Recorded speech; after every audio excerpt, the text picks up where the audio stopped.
Alright, we're back. Episode 4, The Scroll. The cold open is just a recap of the previous episode, and after the title sequence, we pick up where we left off, with Jumba and Pleakley being tied up in the Longhouse, as Jiejie comes home and is understandably shaken by the sudden appearance of aliens in her kitchen. To make matters worse, Aunt Daiyu calls to say she's on the way to the house. Jiejie tries to prevent her aunt from coming inside and seeing the extraterrestrial intruders, but the bitch walks right in anyway. Luckily, the aliens have fled the scene already, but Daiyu is now looking around for Ai, who she doesn't know has flown away with Stitch. She is not in her room nor anywhere else, and you are supposed to be her guardian. No!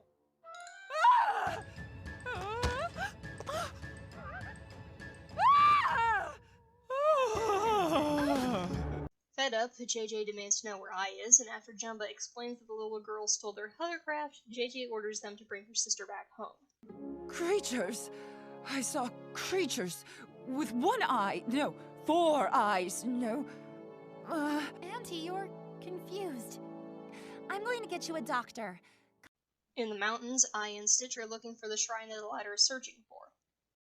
They find a shrine, but it isn't the right one, though Ai suggests going in anyway, as there's apparently someone inside she wants Stitch to meet. Meanwhile, Jumba reveals that he has a second hovercraft, and he and Pleakley take off in search of Stitch.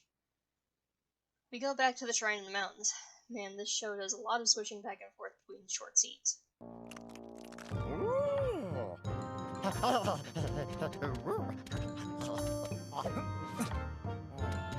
My, what a cute chili. Stitch looks absolutely nothing like a Chilean, but whatever floats your boat, man. Ai seems to trust this shrine caretaker guy and thinks he might be able to help find the shrine Stitch is looking for. Where do you think it might be? Where do you think it might be?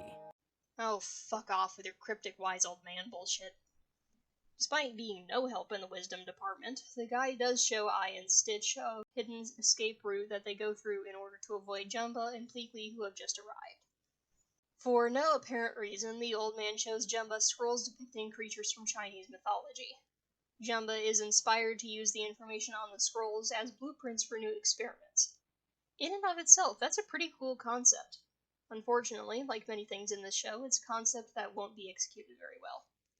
Soon, Jumba is already working on creating a Chilean based on information from the scrolls. Because the plot of the episode demands it, he's able to do so extremely quickly. How convenient! To hell with trial and error and the scientific process in general, we gotta have those new monsters ASAP. Meanwhile, Ai and Stitch return home to a displeased Jiejie, who informs them that Daiyu wants Ai to be at the train station in order to go to the city that evening. At that moment, a Djibouti spybot appears, and this one has firepower. Stitch fights against it and wins, but a new, much bigger robot appears, sporting a large laser cannon which it fires at Stitch with. He defeats this one too, but 2 more robots show up and grapple him. Looks like the Djibouti spared no expense when it came to sending drones after their target. Just as it seems all hope is lost, Jumba's new Chilean comes in and turns the tide of battle. However, once the threats are dispatched, Jumba orders the Chilean to grab Stitch so they can take him away. Pleakley and Jumba start to leave, Bounty in tow, when Jiejie puts her foot down and protests that Ai needs Stitch. When we lost our mother and father, this is what my sister did. For 2 months, she didn't say a single word. And for a year, she never smiled or laughed. Until she found Stitch. Now she's herself again. She has her life back. You can't take him away. You can't! I have orders from Galactic Federation. Jumba, Huh? Ikibobo. Okay, I'll let you go. You're setting him free? Just like that? I've told you before, he's very persuasive. Ha! A nod to the first Lilo and Stitch movie. Nice. The Grand Councilwoman calls, and she's not pleased that Pleakley and Jumba let their target go. However, when she sees that Stitch and Ai have bonded, she can't bring herself to have them separated. Gee, that's funny, because you know who's been separated from Stitch and is probably extremely distressed right about now? Lilo. And she probably doesn't know where he is or whether or not he's okay. Nobody has allowed her to contact Stitch, even though that wouldn't be very hard to arrange, would assure Lilo that her best friend is okay, and would finally fill in the missing pieces of Stitch's memory. But hey, we can't have any of that because we needed Stitch to keep his conveniently selective amnesia for some stupid reason. Who cares about Lilo's feelings? Let's just have the Grand Councilwoman and everybody else completely ignore Stitch's first friend and greatest influence of good in his life. Listen, I understand that I needs him, okay? I get that. But absolutely nobody is giving a shit about the Pelicans in this show, and I'm sick of it.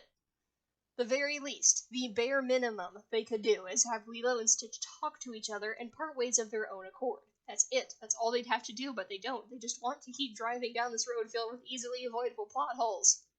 Speaking of dumb plot points, the next thing Jumba does is create an entire-ass dimension gateway to send his Cheeline into so he doesn't have to be responsible for its activity. This parallel dimension is your new home. A place of peace where lions lay down with lambs. And with Cheelines. Yeah, go ahead and expend a ridiculous amount of effort into making a pocket dimension so you don't have to expend the effort of taking care of your newest creation. Makes perfect sense. At the train station, it's time for I to go with on Daiyu. Maybe it's not a good time, though, Auntie. I mean, since you've been seeing delusions and... I've seen nothing of the kind. I'm perfectly fine. My bags. Delusions, indeed. Hi. Right there! See? What? A minute ago, she was a monstrosity with big teeth. It was horrible. And... You really need to get some rest. Don't worry, everything's going to be fine. She's getting worse. You better leave the girl here. Bullet dodged.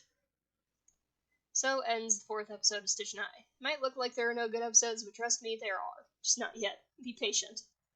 Remember not to harass anyone for liking the show, and as always, take my salt with a grain of salt.